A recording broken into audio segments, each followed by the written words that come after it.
Start, yes. Okay. Well, hello everyone. As you know from last time, we covered the top 4 countries, and now tonight we're going to cover Sri Lanka, Costa Rica, Uganda, and Thailand.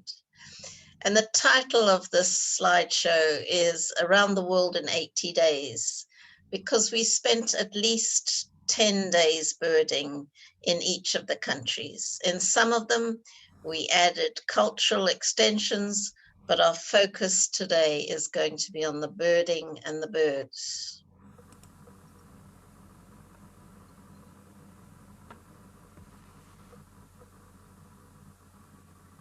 This is us. This was taken about 10 years ago in Ecuador. And now world map just to show you the places. So we'll be going first to Sri Lanka, which is just this island off India, then to Costa Rica in Central America, then back to Africa for Uganda, which is just below Ethiopia, which we did last time, and then finally off to Thailand, which is across here. Right, so to start with Sri Lanka, this is a more close-up map of Sri Lanka, and we flew into Colombo, which is here on the coast, and then the rest of our trip took us inland, a sort of large, sort of circular loop, ending up at Kandy, which is back into the center, so down into the south and back. Now, clearly, we can't show you everything we did. So we're going to focus on a few things, exciting experiences and some good birds from each of the countries. So this gentleman on the left here is Sam Woods from Tropical Birding, and he was the leader in Sri Lanka. And we traveled in a very nice bus. This is a bus in the background.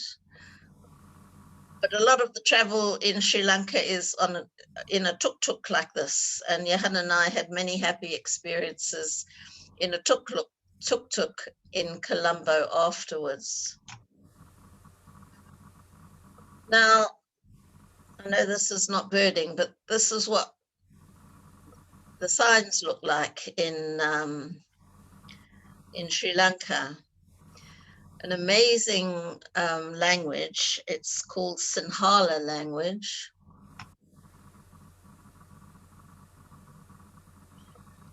And here at least you've got the interpretation. The top is Sinhala, then in the middle you've got Tamil, and then of course English.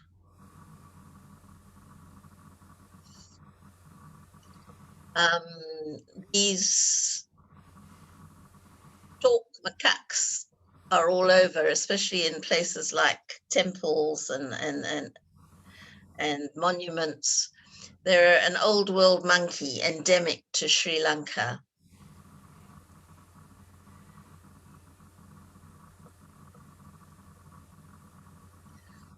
And they're called stork macaques because apparently this hairstyle looks very much like the torque hat. And here is one, looks like she's had a bad makeup day, but apparently the older they get, the redder the face. We also saw the grizzled giant squirrel.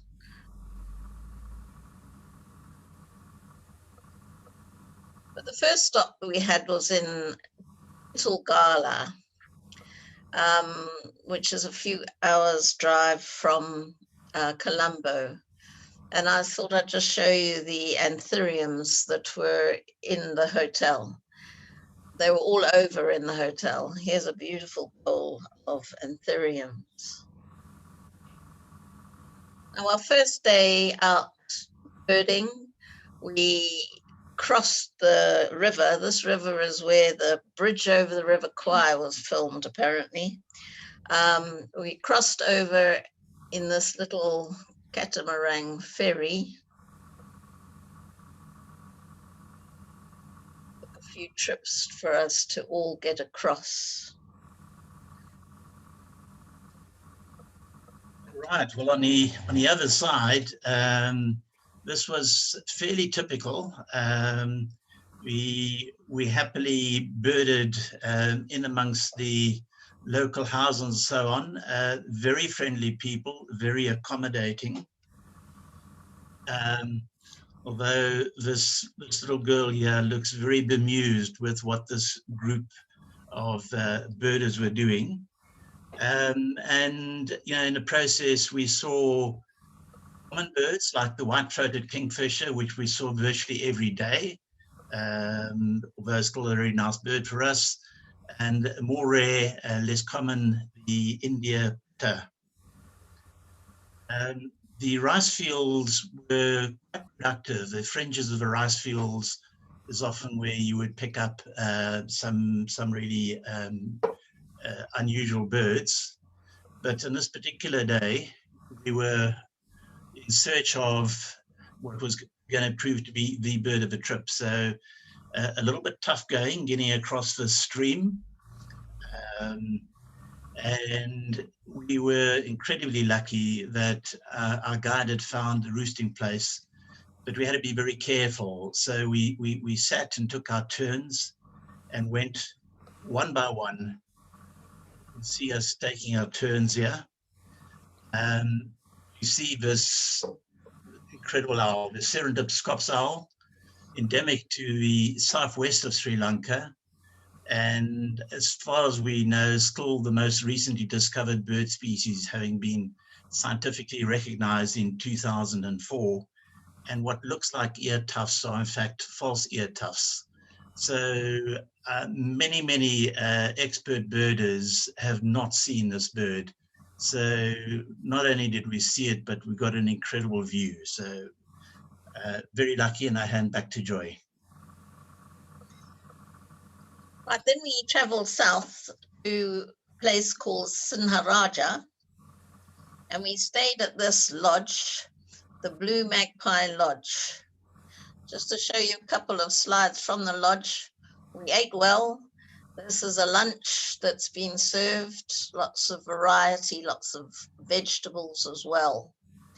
And this is the healthy dessert we had at most places all over Sri Lanka. Now, you go up a very steep hill and get to a kind of plateau, which is the Sinharaja Forest Reserve. And it's a very special place, a world biosphere and a world heritage site. About 70% of the vegetation is indigenous.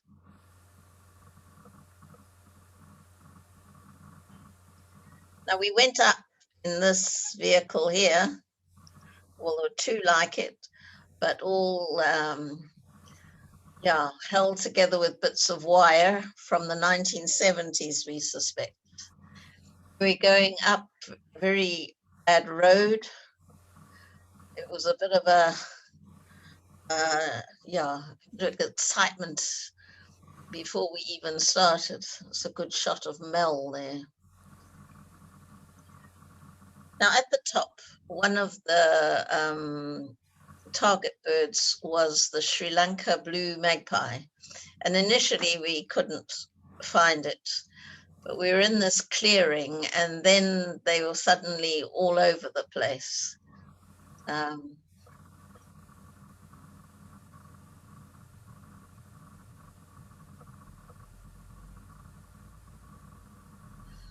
love this picture. This is Johan with one of the birds flying over him, and it reminds me of a friend who used to say, "May the blue bird of happiness fly over your head." So there Johan is getting some happiness. So they're very confiding. Look at the beautiful tail.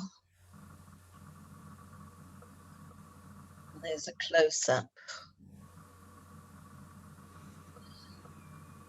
So now I didn't show you the group photo at the beginning. I've put it in here so that you can see what we were wearing up the top there.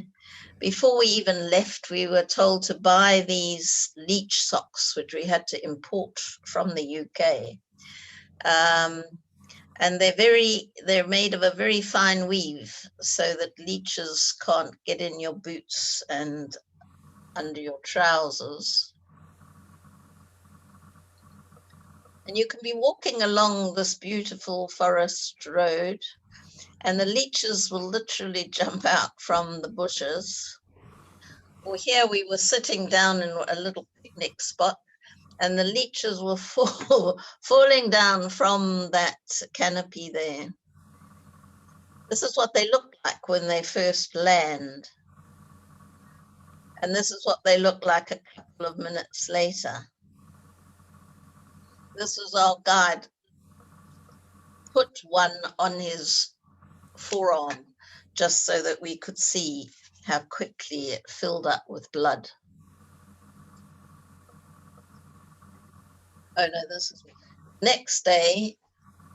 We went to another spot where we went to some house of a farmer, and he's used to birders there. He invites the birders into his house. He has a room that he keeps for the birders, so it acts like a kind of hide. And this is the area outside the house where those aren't just ordinary chickens, those are jungle fowl. So we were able to get good sightings of the jungle fowl. Right, so here we are again, all spread out, and once again we were in search of a very special bird. I mean, we were really lucky that we had outstanding local guides. This was another one of those occasions where we had to go one at a time, and you had to sit in precisely the spot to be able to see the bird, else you would miss it. So Chaminda there positioning everybody into the right spot. And this is what we were looking for. I cranked my ISO up as high as I could. And initially in the dark, you make out this bird, it's a frogmouth. And then you notice that actually there's a second one as well. Needless to say, this was a lifer for everybody from the Cape Bird Club. But those photos don't do it justice. So I've taken a photo from the internet just to show you what a weird bird this is. Very large mouth, very well camouflaged. They also have drongos, which are fairly common. I think this one is able to show off a little bit more than our drongos. And orange Minivet, just to add a splash of color. That's the rear view, just to add a little bit of variety. Came across this mating pair of crested hawk eagles, which was a rather special sighting for us. Everything over and done with. The painted stork is a common bird in Sri Lanka and India, but nevertheless impressive. I suppose it is rather like our yellow-billed stork. Just to give you a good sighting of this bird. For a bit of variety, a brown shrike that we've thrown in. And we normally see this bird in captivity, and we forget just what a magnificent bird the peacock is. It's the national bird of India, and you can see it's just too big for me to manage to fit the two birds into the one photo. But to see it in the wild, you really appreciate just how magnificent and colorful this bird is. We also have some bee eaters. So a couple of nice additions to bee eater list. The chestnut-headed bee eater, the smaller one, the green bee eater, also very attractive. I had to throw in a flycatcher, so added a grey-headed canary flycatcher. And then you got this stalk-billed kingfisher. It's about the same size as our giant kingfisher, but just have a look at the size of that beak, quite incredible. Not a very common bird in Sri Lanka, so we were very pleased to get a really good view of this bird. Changing size, the velvet-fronted nuthatch, also great for us to see. Some water birds, the pintail snipe being one of the less common water birds. And ending off with yet another scops owl, the Indian collared scops owl. Just to give you an idea of the variety of birds that we were seeing on our trips. Right, then going up towards Kandy, you go through rolling hillsides, green hillsides, and it's mile after mile of tea plantations. Here people are plucking the tea tips. And we went on a tour of one of the factories. In fact, this is Dilmar tea. Here they're describing the kinds of different tea. And of course, an appeal to the British colonial types, the golden flash, the best cup of tea. And then they gave us a wonderful cup of tea afterwards. And yeah, I'm a great believer in a good cup of tea. It's one of life's great pleasures. So I was very happy. Right, so we're moving on now to Costa Rica or Sri Lanka and move across to Costa Rica. And one of the notable things about going to Costa Rica was the route that we took. I mean, this was a ridiculous route, but by flying Emirates, we saved a few £1,000 on the airfare. And in addition, you can't go direct, which would be the sensible way to go. But I don't like confined spaces, and I must say this was killing. And on the way back, we stopped over in Dubai for a couple of days, and that's a good idea. Here's Costa Rica. So we flew into a place just north of San Jose. One of the first places we went to was this very interesting La Selva Biological Research Station, which is owned by a consortium of universities from Costa Rica, the United States, and one other country, Puerto Rico, yeah. So the accommodation was quite basic. Here you can see the bunk beds that we slept in. So they're used to taking groups of students who come to study there. Also older scientists, of course, doing PhDs or something. But so we rub shoulders with scientists and students. So on the way there, we saw some interesting birds. This is the bare-throated tiger heron, and his neck feathers are all up in this photo, and there they're down. We also saw this guy, fasciated tiger heron,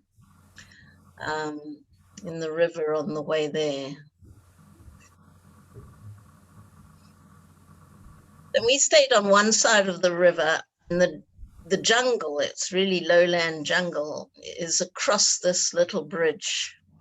And one day I was out walking and I saw this guy, he's a howler monkey, trying to get his family across the bridge. I took these pictures with my tiny little camera, so you can imagine how close I was to him. I must say I was a little bit scared. There he is, looking very fierce, but he managed to get his whole family across. So undoubtedly, something I think most of us had on our wish list was to see the sloth. We actually saw the three-toed as well, but not as well as the two-toed sloth. And this is a view that we were kind of expecting. Sloth asleep, and you were struggling to get a good view of it, covered in algae to just improve the camouflage. The sloth has got a very primitive digestive system, so it can take up to a week for it to digest its food. So saving energy is a huge priority for the sloth. So we were incredibly amazed to find the sloth climbing up the tree. The sloth does everything in the trees. It sleeps, it eats, it mates, it gives birth, and there's only one reason for it to go to the ground, and that is to defecate, which it does about once a week. And the scientists still aren't clear why it would exert so much energy and put itself at so much risk. But from our point of view, it really gave us fantastic views of this two-toed sloth, something which we'd only see once a week, and it just happened to coincide with our visit there. So definitely the mammal highlight.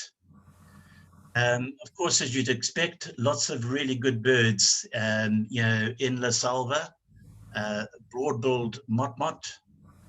The great curassow were in and around the camp. They're quite habituated, quite a large bird, and quite a few trogons, the slaty-tailed trogon with that rich red and green and the orange circle around the eye.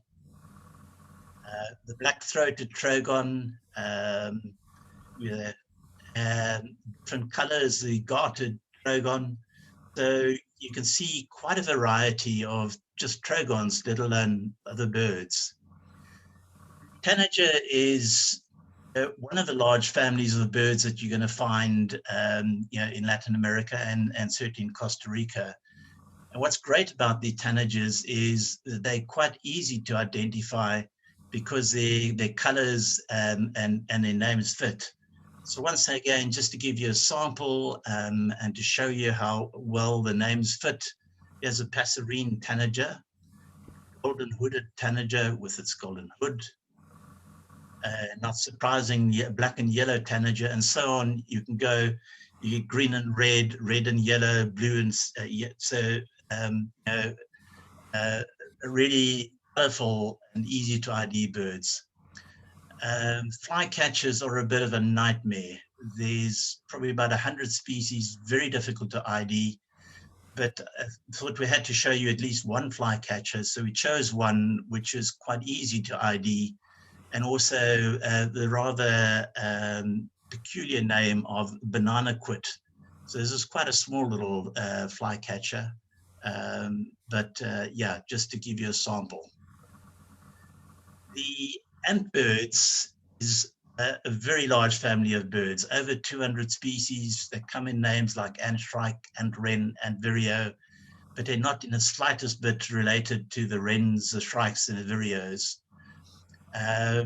They are best seen early in the morning and late at night when the light is not particularly good. And then to add to the challenge, they like to be in the shadows, in the undercover. And if that's not bad enough, they are somber colors. So when you do manage to get a decent photo, it's quite something to celebrate. A bit more variety, sooty-faced finches, in the undergrowth.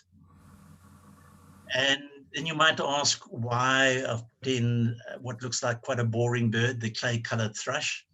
This is the national bird of Costa Rica, and it's a bird they are incredibly fond of. It's got a very loud and melodious song, and it starts calling just before the rain. So farmers in particular love this, because when the clay-colored thrush starts singing, they know that the rain is about to start.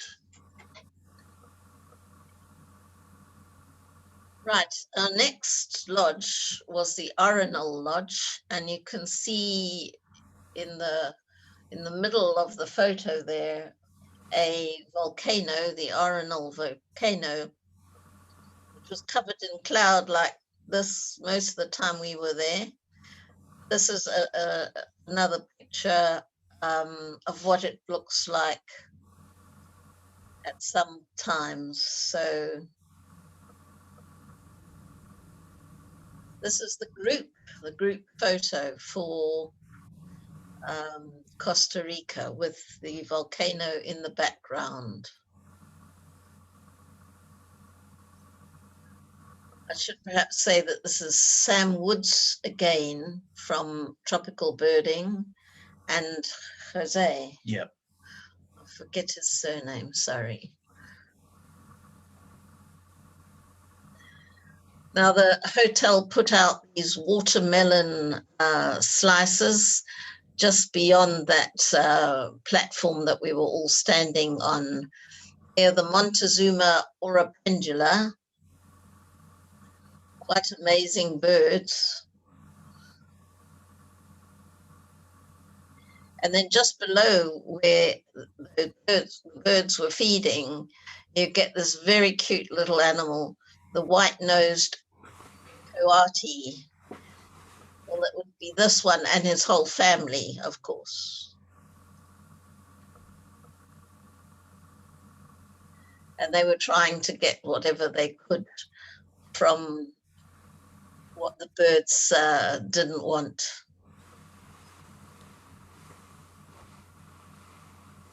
Just around our lodge, some beautiful birds. This is the red-legged honey creeper, red-legged honey creeper, the green honey creeper. There's another ant bird, as Johan was talking about. They're difficult to see, very, very cute birds. And then in contrast, I mean, this is just near our lodge, these beautiful large toucans. This is the black mandibled toucan. This is the keel-billed toucan. There's another photo of this guy. I mean, he's beautiful.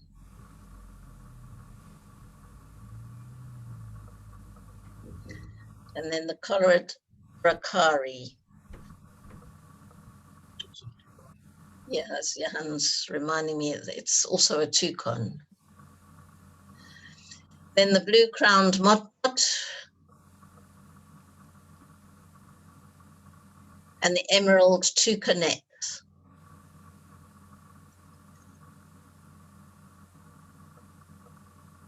So, having seen that beautiful variety of birds, we went off to Monteverde.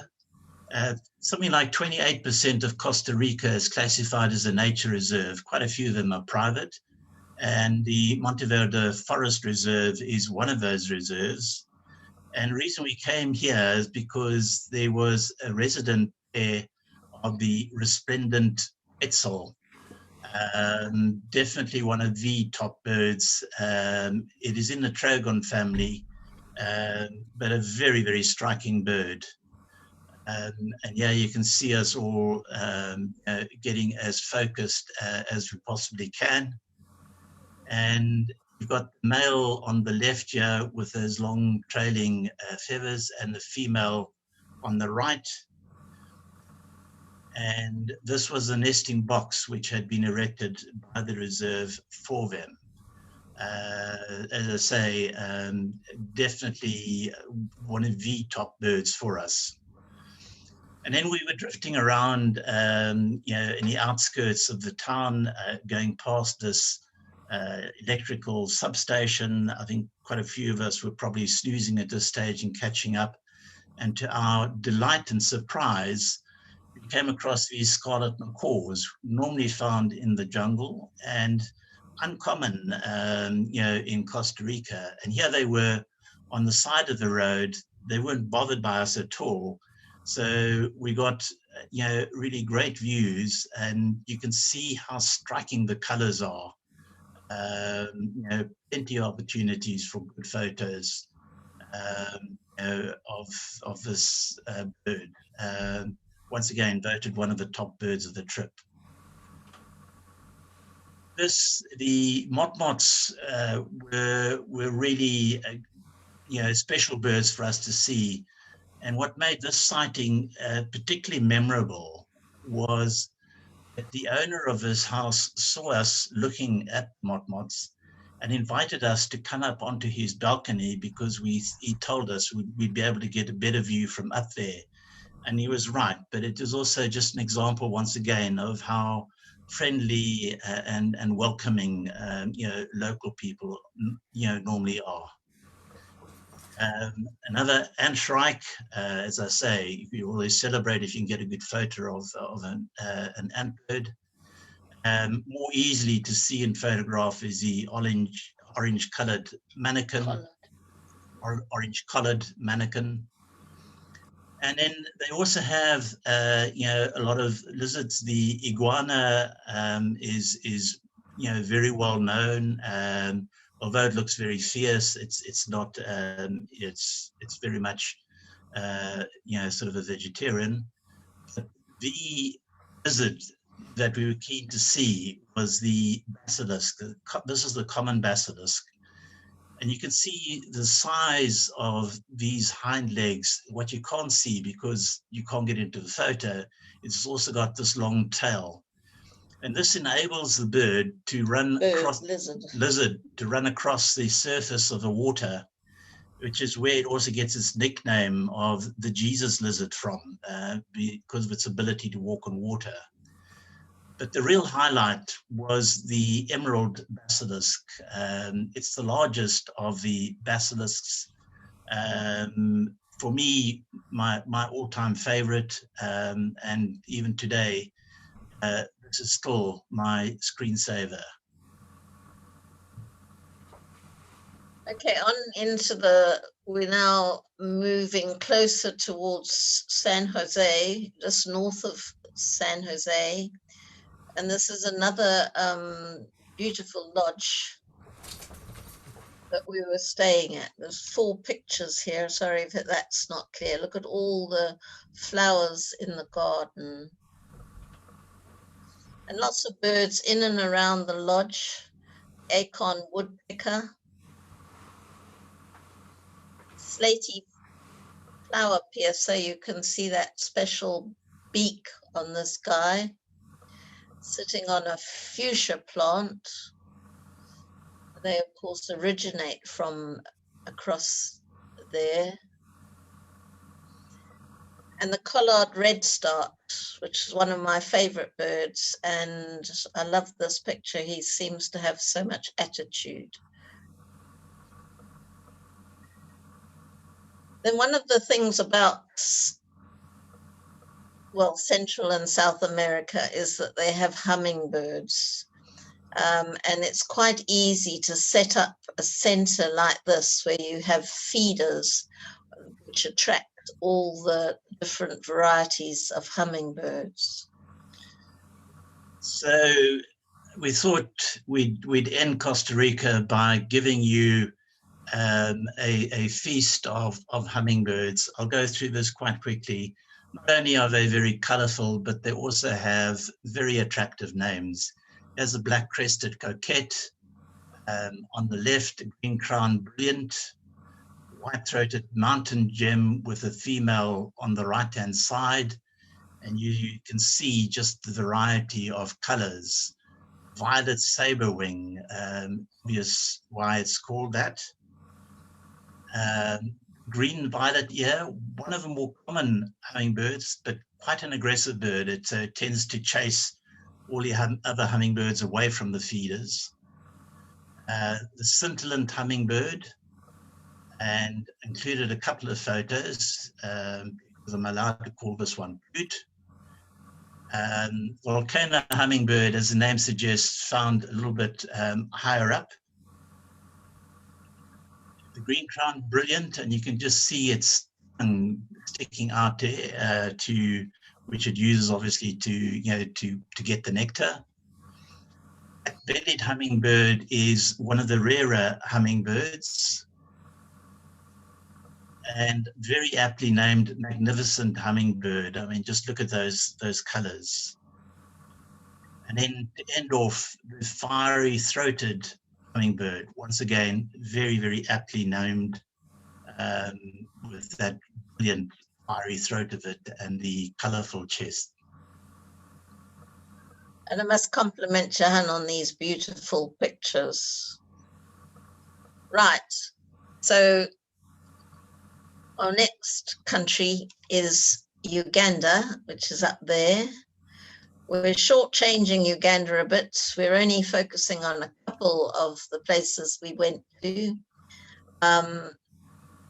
But there's Uganda just south of Ethiopia and just above Lake Victoria, which is here. We did a circular trip. We're going to focus on the birds just in and around Entebbe and Kampala. That's a picture of the group at the equator. It's probably a bit fudgy because of the humidity. Anyway, that's our group.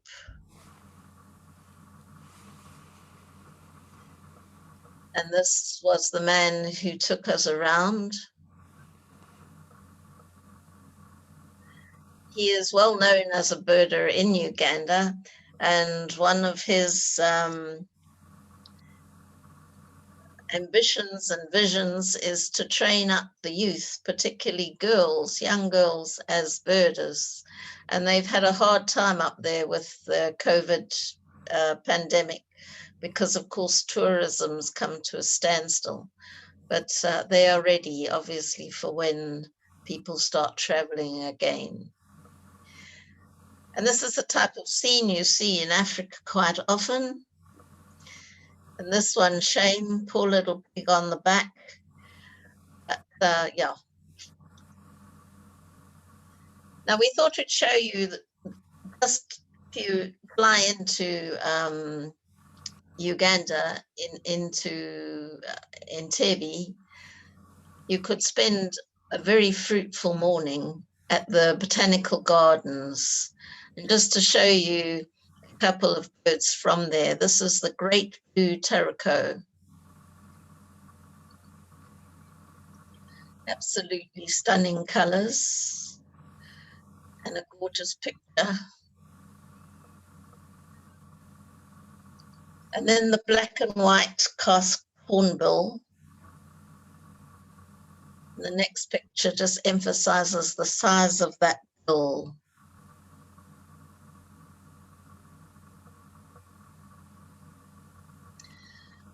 Now, we left fairly early in the morning to go to the Mabamba swamps, which is on the edge of the Lake Victoria. And here there is a little bird guide's office. So the tourists do go here in their numbers. This is where we hopped in a canoe. And you go through these channels on the edges of Lake Victoria. It's beautiful without seeing any birds. It's just beautiful. But as you go along, you do see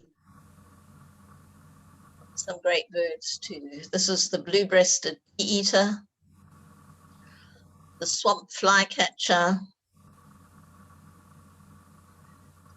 long-toed lapwing, rufous-bellied heron. And that is the target bird. So I think a bird which is on virtually every birder's bucket list is this fellow which you might just see back here, which is the shoe bull. So this is our first sighting and got excited, and I've learned that you take the first photograph just in case, but we didn't have to worry because when we went around the bend, you can see everybody standing and excited because this fellow was very close to us and he was standing there for quite a while. So everybody got excellent views, excellent photographs. He spent his time looking for prey, preening himself, looking for prey again, and then just making sure that we knew that he meant business. This is Joy's favorite photo. Some authors refer to this as the scariest bird in the world, and I personally think it deserves that title. It's a monster of a bird. It stands over 1.5 meters tall, and its prey consists of lungfish, eels, catfish, the monitor lizards, young crocodiles. So it can take out prey of up to 1.5 meters. The bull's got very sharp edges and it's got this hook, and it'll take its prey out with one lunge, catch it, grab it, and bite its head off. Very efficient, predator. Its only real enemy is habitat loss. And it gave us a flyby. Apologies for the unfocused photograph, as it did finally leave, but we had quite a few minutes with this bird. About half an hour, I would say, or more. Right, so now we're on to Thailand, which is over here. Here's a map of Thailand. We flew into Bangkok, spent a few days in the markets there, spending money, and then we joined the tour itself. So the first place we went was, there's our tour guides. We were very, very fortunate to have not only Sam Woods this time, but also Charlie Hess. Charlie, actually, his speciality is the Japanese birders who ask for him because he is fluent in Japanese. So we had two birders, and Charlie drove the combi that took us all around in the north. Okay, so moving on. This is where we went initially. So from Bangkok here down to Pak Tail, and then one of the national parks that we visited. But I'm going to focus on Pak Tail.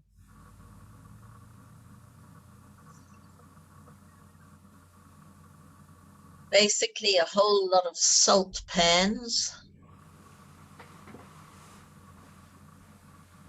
That's the scene. Now this was late afternoon when we arrived.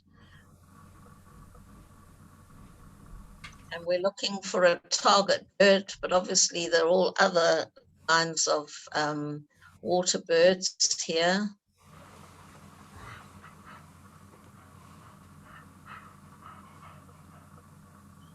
Loads of water birds.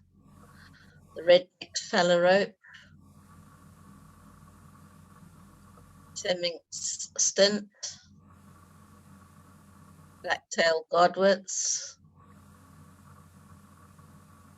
But night fell and we still hadn't seen our target bird.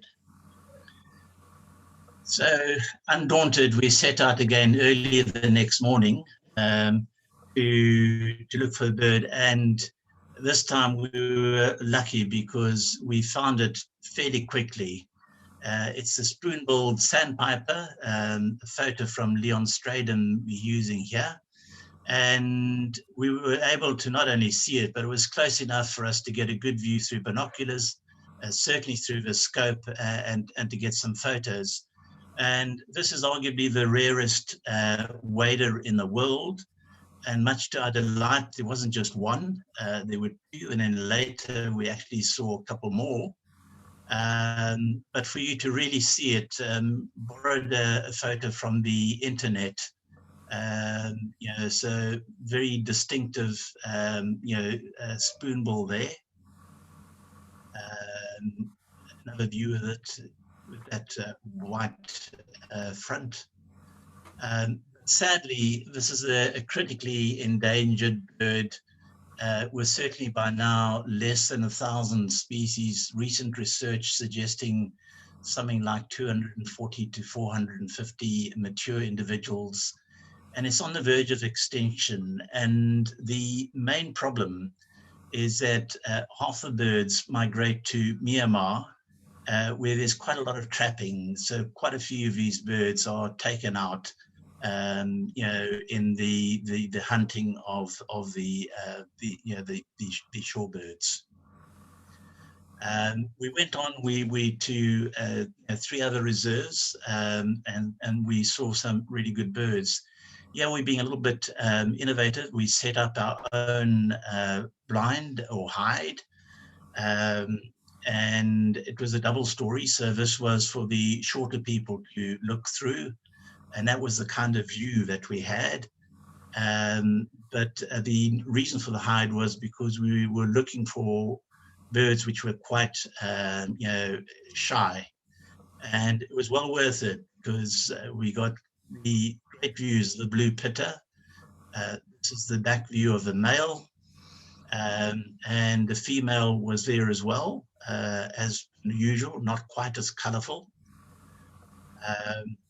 And this was the top bird there that we saw, the coral-billed ground cuckoo, a really stunning bird.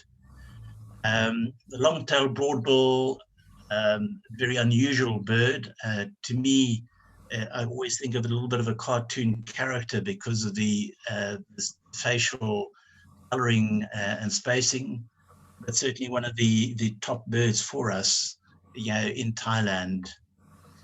And this is Joy's favorite bird. It ticks every box which says cute. It would fit comfortably into the palm of your hand, the pygmy cupwing. Okay, now just to take you up to the north, a lot of people went home after the three reserves, the last one of which was up near Chiang Mai. But then a few of us, literally one combi load of us, went on an extension to the Northern Highlands. We were joined by Mel at this point. And just to show you where we went, so there's Chiang Mai, and we had gone to this national park here with the main group.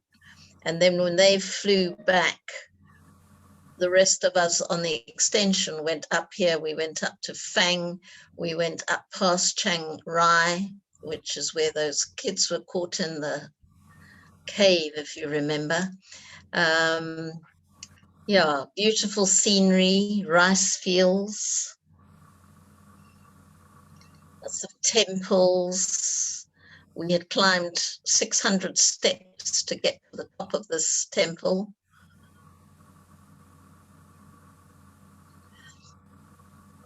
Now, there's loads and loads of different bulbuls in Thailand, but this one is perhaps one of the most attractive, the red-whiskered bulbul.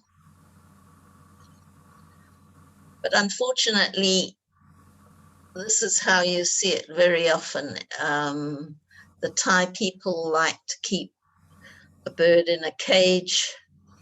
Yeah.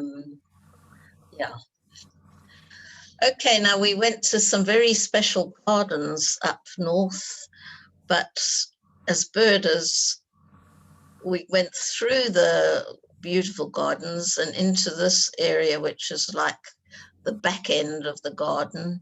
And we waited. Sam put down some worms. What are they called? Mealworms. Mealworms. And we waited.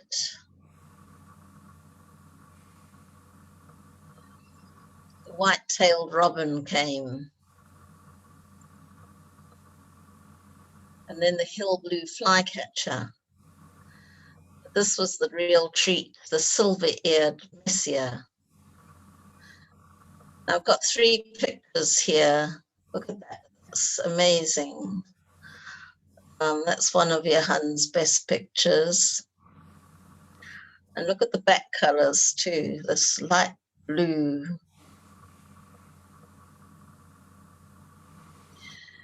Now, at one of our hotels, our 2 guides got very excited. Now, when a guide gets excited, these guys are all international. Sam Woods has a world list of something like 7,000 birds. So when they get excited, you know you're seeing something very rare. And they found this rusty-naped pitter.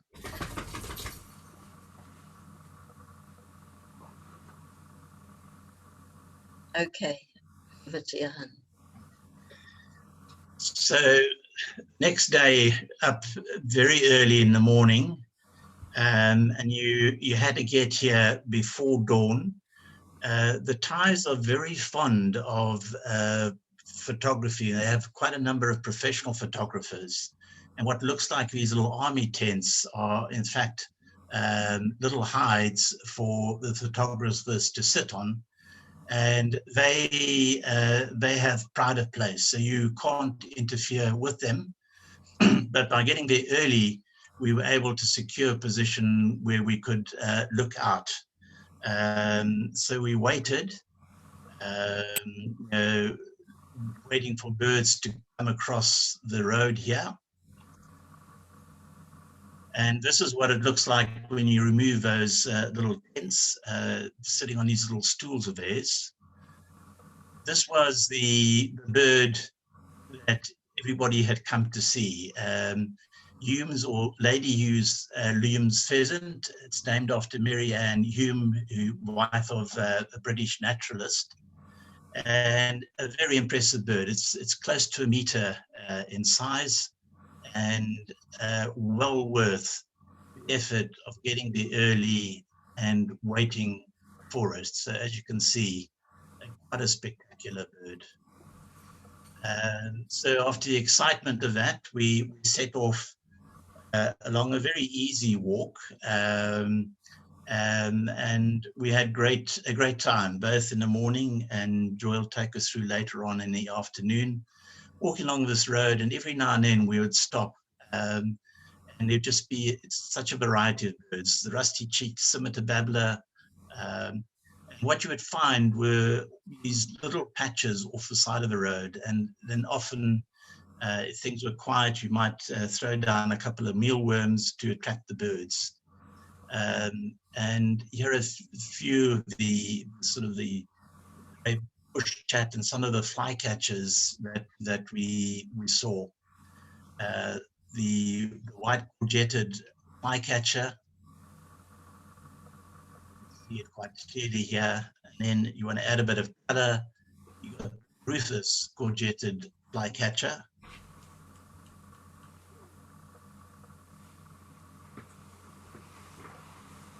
And just to change color, the slaty blue flycatcher as well. Now, at the end of this road, we came to the border, in fact, between Thailand and Myanmar. And here we are at the border post, but it was 500 meters to the other border post. This is the entrance to Myanmar. And we had some interesting conversations there about what happens if we see a bird in this field inside Myanmar. Does that count as number 1 on our Myanmar list? And I think somebody even put their foot inside the border to say he's been to Myanmar, although the guide looked a bit fierce at that point. So back down the hill, and some more birds. This is the hill prinia.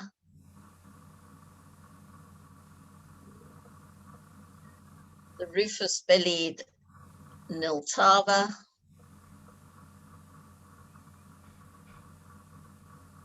This is the female, sorry, I went too far.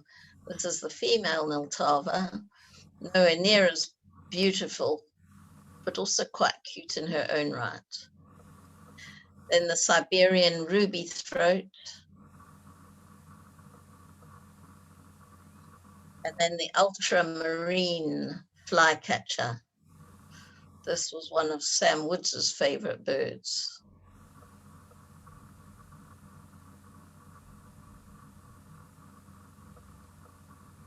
The end. Okay. Thanks, everyone.